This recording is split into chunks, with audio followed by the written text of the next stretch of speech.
Hello everyone, this is Luz Roslyn. I will show you my fourth harvest of tomatoes from my garden. I harvested yesterday and I harvested a total of 46 pounds. At 46 pounds of tomatoes, green beans, yellow and purple, and the cucumbers and okra. So guys, this is really amazing harvest. This is a lot of tomatoes. I'm gonna be very busy cutting these tomatoes and put into the storage bag, so I have food, or I have preserved for this coming winter.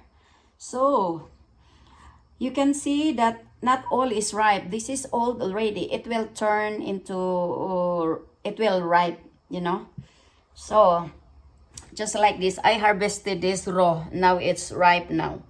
So this is a lot, guys. Look at that. Blessings, from the garden. Blessings. So guys, this is really fresh. And it's organic, organic. There's no spray. See, look at the okra. It's so fresh. Fresh. And the tomatoes.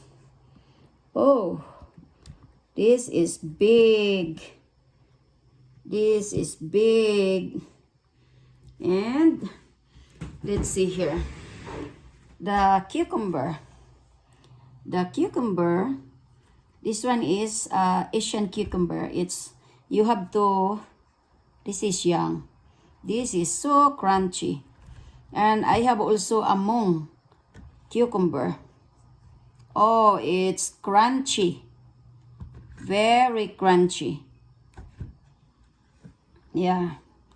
So guys, oh, this is really fantastic harvest. Look at this. This one here. See? These tomatoes. Oh, imagine if I will, this is a lot. If I will buy this, my gosh, I save a lot of money for this one. Yeah, so, thanks God that I have a garden. Just keep gardening, so I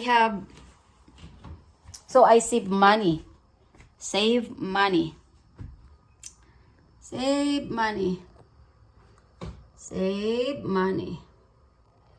Amazing and amazing.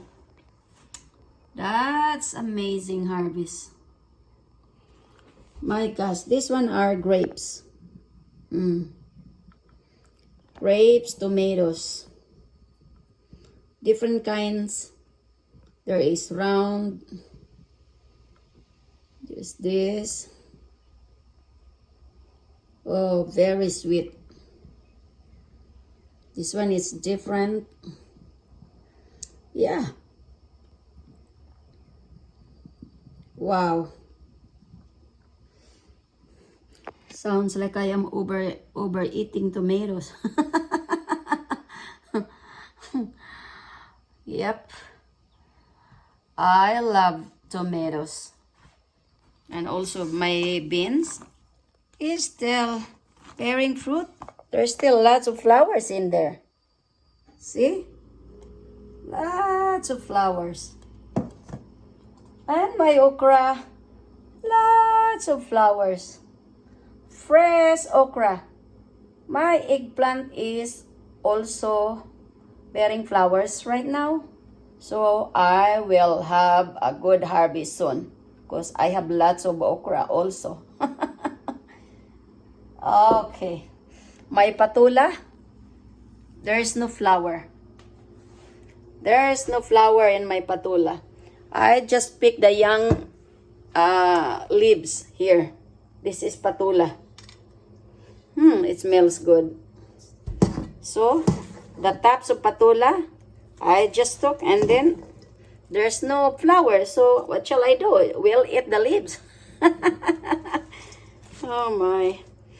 So I'm gonna mix this with tinapa in the Philippines, sardines. So it, yeah, really, really, really, really amazing. Okay guys, thank you for watching my video. I hope you like this. I hope you like this. 46 pounds of harvest. 46 pounds. Wow. Okay guys. Thank you.